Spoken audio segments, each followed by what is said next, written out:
जय योगेश्वर। भक्ति कृति नहीं है, एक वृत्ति है, जीवन का दृष्टिकोण है।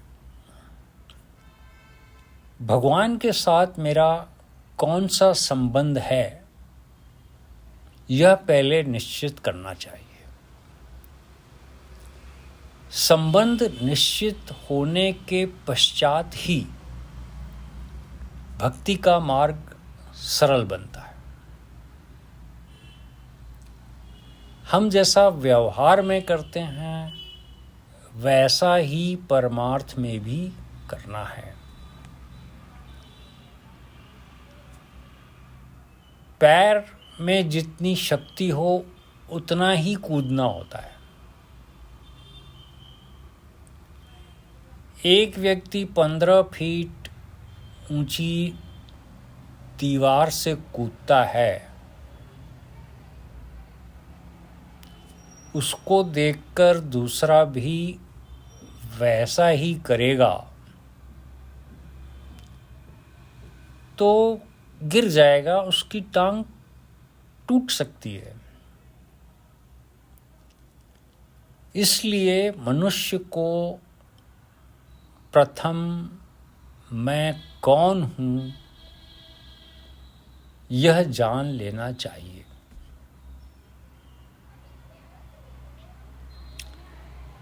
अजामिल ने मरते समय भूल से भगवान का नाम लिया और वह मुक्त हो गया। कथाकार इस प्रकार का कथन कहते हैं और कहते हैं कि भगवान के नाम की बड़ी महिमा है,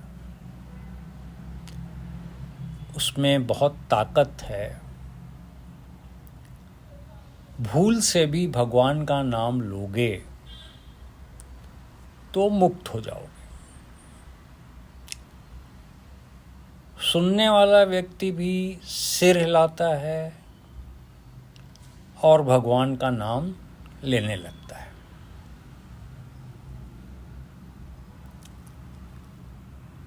प्रारंभ में ऐसा रोचक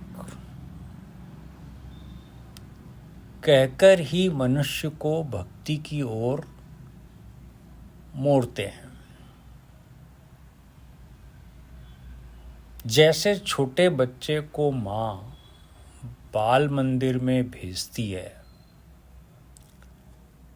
तब बच्चे को कहती है कि बेटे तुझे वहाँ पढ़ने के लिए नहीं, खेलने के लिए जाना है। वहाँ तुझे चॉकलेट मिलेगा, सीटी बजाने को मिलेगी और मिठाई भी मिलेगी। और वह उस लालच में बाल मंदिर जाने लगता है।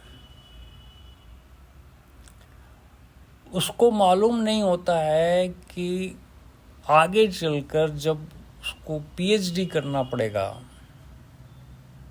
तब उसे मोटे मोटे ग्रंथ पढ़ने पड़ेंगे और उसकी नींद भी उड़ जाएगी। तब जाके उसको उस प्रकार का ज्ञान प्राप्त होगा। इसलिए भक्ति मार्ग का प्रारंभ का छोर काफी रोचक है इस प्रकार, लेकिन अंतिम छोर जो है भक्ति का वह बहुत ही भयावह है, डरावना है, क्योंकि उसमें स्वयं को समाप्त हो जाना होता है। स्वात्म समर्पण में अहंकार को फेंक देना होता है।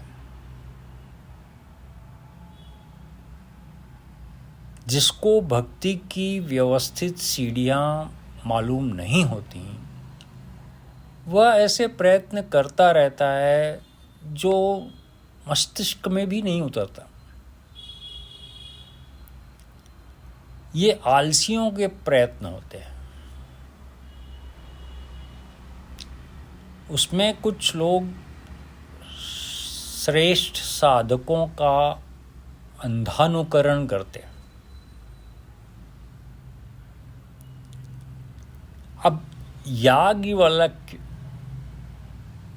जैसे श्रेष्ठ साधकों ने जो किया है वही मेरे लिए भी श्रेष्ठ है, ऐसा समझकर वे करने लगते हैं। लेकिन साधक साधक में फर्क होता है। सेठ को प्रसन्न करने के लिए उसका पुत्र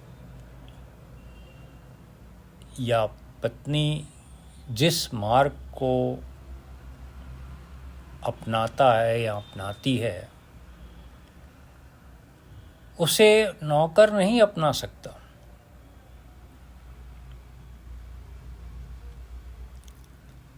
श्रेष्ठ के अंधानुकरण का कोई अर्थ नहीं। भक्ति और साधना का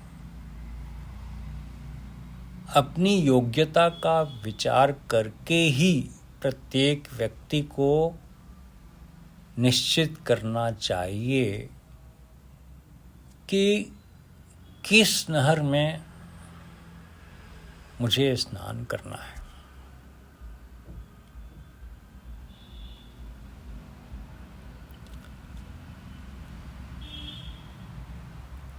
भक्ति का अर्थ है चिपकना, जुड़ना। ये कोई करने या होने की क्रिया नहीं है। ये एक तरह का रियलाइजेशन होना चाहिए। खुद को ऐसा अनुभव होना चाहिए और उसकी एक समझ होनी चाहिए, अंडरस्टैंडिंग होनी चाहिए। भक्ति कृति नहीं, वृत्ति है, जीवन का दृष्टिकोण है। कई लोग श्रेष्ठ पुरुषों का अंधानुकरण करते हैं, तो दूसरे कई होते हैं जो अयोग्य लोगों का अंधानुकरण करते हैं। परंतु जब हम कहते हैं कि भक्ति कर, तो इसका क्या अर्थ है? भक्ति क्या कोई करने की चीज है? प्रभु का गुणानुवाद गाना यह उसका एक भाग जरूर है। गीता, वेद गुणानुवाद गाने का निषेध नहीं करते, लेकिन ये जो है भगवान का गुणानुवाद करना, यह भक्ति का एक भाग है। क्योंकि गुणानुवाद गाते गाते मानव के मन में एक उफान आएगा और वह अंतर्मुखी होकर विचार करने लगेगा और उसका इस तरह से आगे बढ़ने का मार्ग प्रशस्त होगा। कई लोग ऐसे होते हैं जो समझते हैं कर्म नहीं करने चाहिए और वो लोग कर्म करना ही छोड़ देते हैं, क्योंकि उनको लगता है कि कर्म किए तो पाप पुण्य के चक्कर में फंस जाएंगे। उसी प्रकार ज्ञान से अहंकार आता है, इसलिए ज्ञान की भी आवश्यकता नहीं होती है। कितने ही कर्म मार्गी और ज्ञान मार्गी लोग भक्ति ही नहीं करते। वे कहते हैं हमें भक्ति नहीं चाहिए, भगवान काल्पनिक है।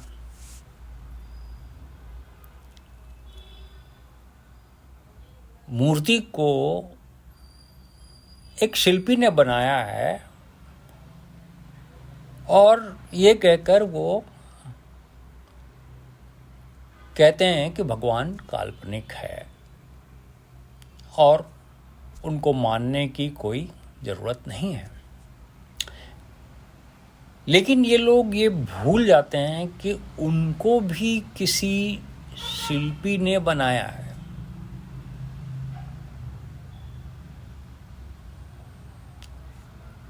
तू जिस बनाने वाली शक्ति को मानता है,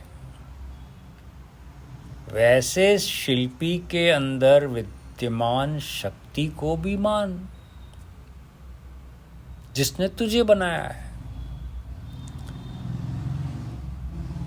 लेकिन मूर्ति शिल्पी ने बनाई है ऐसा कहकर ये लोग मूर्ति को ही उड़ा देते हैं और साधना करते रहते हैं।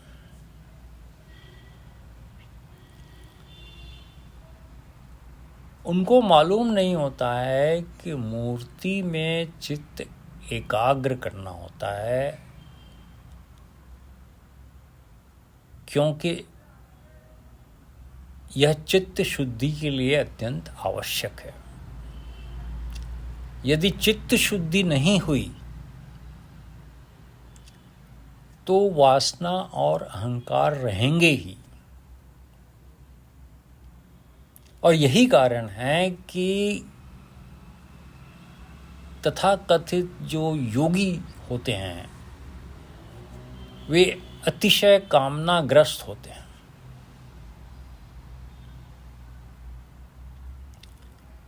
तात्पर्य यह है कि मूर्ति के माध्यम से शरणागतिक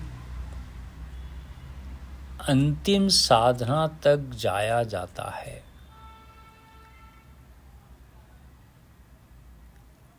और इसके बिना चित्त शुद्धि नहीं होती। लेकिन आज के शिक्षितों का बहुत बड़ा वर्ग इसमें उलझ गया है, चकरा गया है।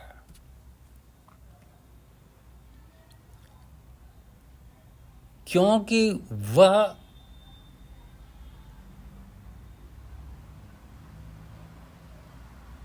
इस बात को मानता है कि भगवान को मानने की कोई ज़रूरत नहीं है। इस तरह के अनात्मवादियों की संख्या बहुत बड़ी है।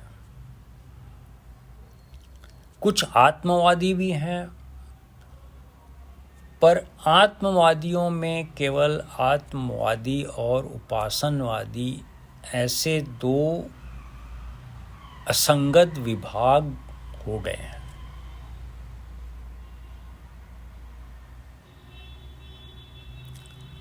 अब उपासनावादियों को केवल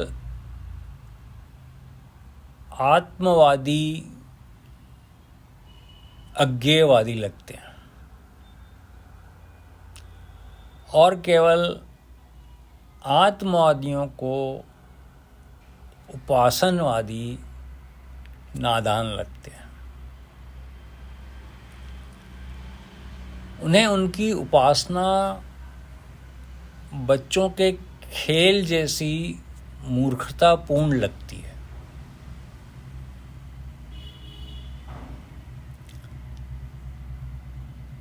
उनमें ऐसा जो भेद है वह स्पष्टतया दिखाई देता है। वे कहते हैं भगवान कुछ नहीं है, स्वयं का विचार करो, थिंक फॉर योरसेल्फ।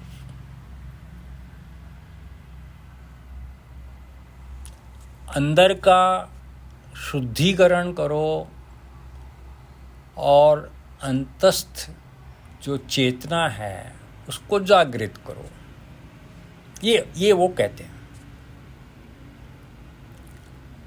परंतु ये इसके लिए क्या करो, कैसा करो, ये वे नहीं कहते हैं।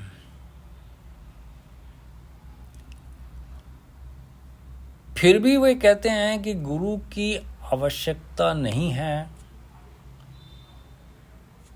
साधना और ज्ञान हो गया, यही पर्याप्त है। उन्हें तो ग्रंथ की आवश्यकता भी नहीं लगती है।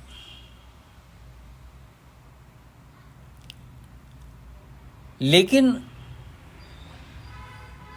ये लोग ऐसा नहीं सोचते कि ये जिस बात का अनुकरण कर रहे हैं ऐसा उन्होंने किसी से सुना है, किन्हीं लोगों ने उनको कहा है। तो एक बात स्पष्ट है कि ऐसे कहने वाले लोगों की तो इनको आवश्यकता होती ही है, और ऐसा कहने वाला एक प्रकार से एक ग्रंथ ही हुआ। इसका कारण यही बड़ा है, ज्ञानी है। ऐसा व्यक्ति जब कहेगा तभी लोगों को ज्ञान होगा, इसलिए वह भी एक प्रकार का ग्रंथ ही हुआ। जो व्यक्ति कहता है कि ग्रंथों की, स्क्रिप्चर्स की आवश्यकता नहीं है, ऐसे लोगों को यह पता ही नहीं चलता कि वे अनंत साधनों का स्वीकार करते हैं, परंतु अंत में शरणागति ही सर्वोपरि साधन है। शरणागति एक साधन ही नहीं, वह एक पुरुषार्थ भी है, और इसके बिना भाव वृद्धि नहीं होती। और भाव मंदता होने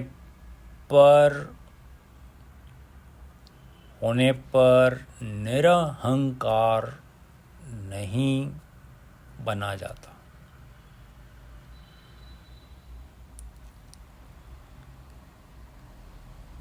अहंकार को मिटाने के लिए भाव मंदता काम में नहीं आती। भाव हो तो ही अहंकार कम होता है। भाव जो है वो मानव जीवन का श्रेष्ठतम भाग है। मैं किसी का हूँ या मैं किसी की हूँ, मैं किसी में मिल जाऊं, ऐसा भाव होना चाहिए। प्रेम में पागलपन होगा तो भी चलेगा, उससे अंदर का अहंकार पुष्ट होता है। ऐसा नहीं होगा तो दूसरी ही असंगत बातें पुष्ट बनकर हमारे दिमाग में रहेंगी। भाव के कारण अहंकार शिथिल हो जाता है। भाव मंदता आने से निरहंकारी नहीं हुआ जाता।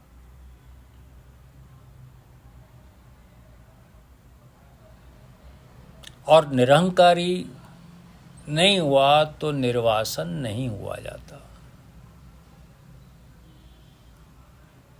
कितने ही साधक भक्ति को छोड़कर बैठे हैं और कितने ही भक्त ज्ञान छोड़कर बैठे हैं।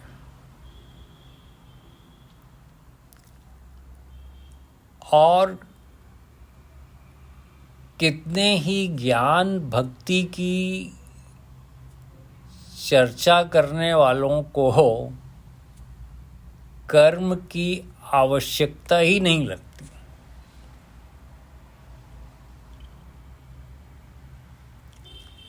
इसलिए ज्ञान, भक्ति और कर्म की त्रिवेणी में कोई स्नान ही नहीं करता।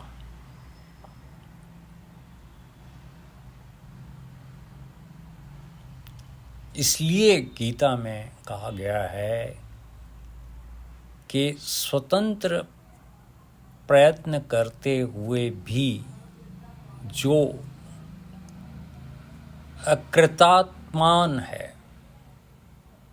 उनकी बुद्धि विचारहीन होती है और मन असंस्कारी रहता है।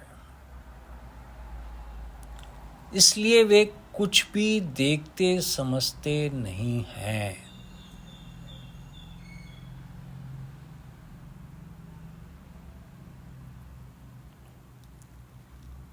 अकृतात्मान है। अब असफल साधकों के चरित्र भी कम चिंतनीय नहीं है। सफल साधकों को तो हर कोई याद करता है, उनसे प्रेरणा लेता है, मगर असफल साधकों के चरित्र भी कम चिंतनीय नहीं होते हैं, किंतु उनके चरित्र कोई लिखता नहीं है। ऐसे अनेक अंध साधक हैं, वे सब हैरान हो जाते हैं। हम सब सफल साधकों के चरित्र गाते हैं, असफल साधकों के नहीं। इसी प्रकार जगत में अनेक अनुत्तीर्ण साधक होंगे, नहीं होंगे ऐसा नहीं है। इसलिए असफल साधक भी स्वीकार्य हैं।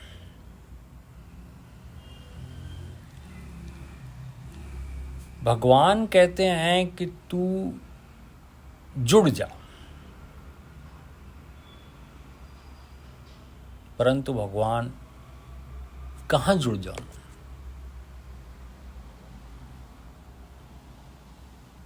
भगवान कहते हैं यह तू क्या पूछ रहा है? ईश्वरीय विभूति तत्व के साथ जुड़ जा।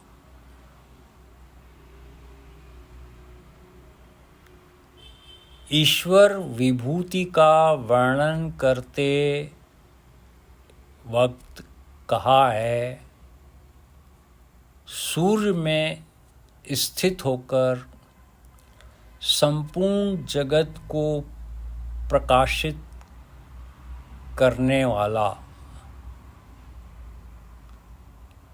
तथा चंद्रमा और अग्नि में मेरा ही तेज है।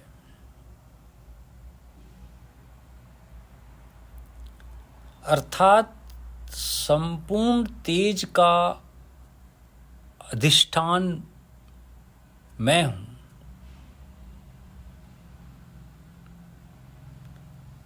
मैं ही पृथ्वी में प्रवेश कर अपनी शक्ति से सब भूतों को धारण करता हूं तथा रस स्वरूप अर्थात चंद्रमा बनकर संपूर्ण वनस्पतियों को पुष्ट करता हूं।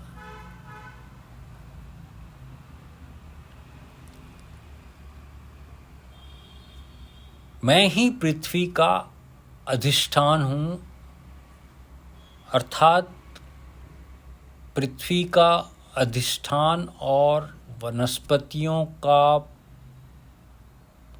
पोषण करने वाला मैं ही हूँ।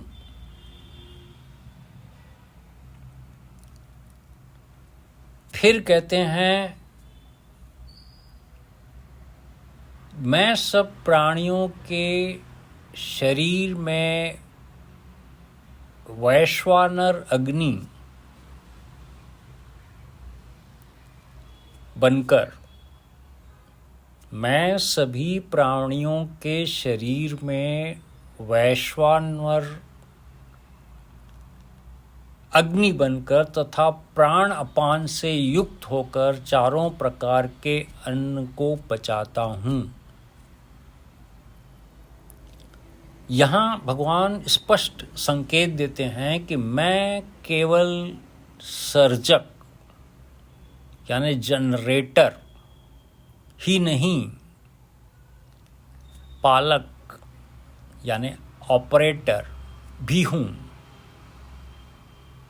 और उसी प्रकार मैं संहारक डिस्ट्रॉयर भी हूँ। गॉड, जनरेटर, ऑपरेटर, डिस्ट्रॉयर, मैं ही हूँ। अब भगवान संहारक हैं, यह सुनते ही हमको बड़ा धक्का लगता है, परंतु भगवान संहारक हैं, इसमें जीवन का काव्य है, क्रीड़ा है, चैतन्य है। यदि मरण न हो तो प्रेम नहीं, और फिर जीवन भी नहीं।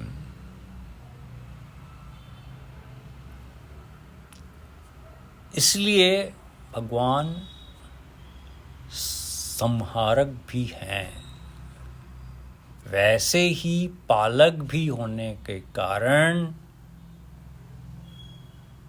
24 घंटे उनकी आवश्यकता है और उनका आश्रय लेने में ही साफल्य है। भगवान कहते हैं, मैं सबके हृदय में स्थित हूँ, मैं ही स्मृति, ज्ञान और अपोहन हूँ, वेदों द्वारा जानने योग्य वेदांत का कर्ता और ज्ञाता भी मैं ही हूँ। सबके हृदय में आधारभूत मैं ही हूँ। अपोहन अर्थात संशय निवारक बुद्धि शक्ति अथवा बुद्धि को हटाने वाली शक्ति। अपोहन यानी ज्ञानाभाव व ज्ञान शून्यता नहीं है।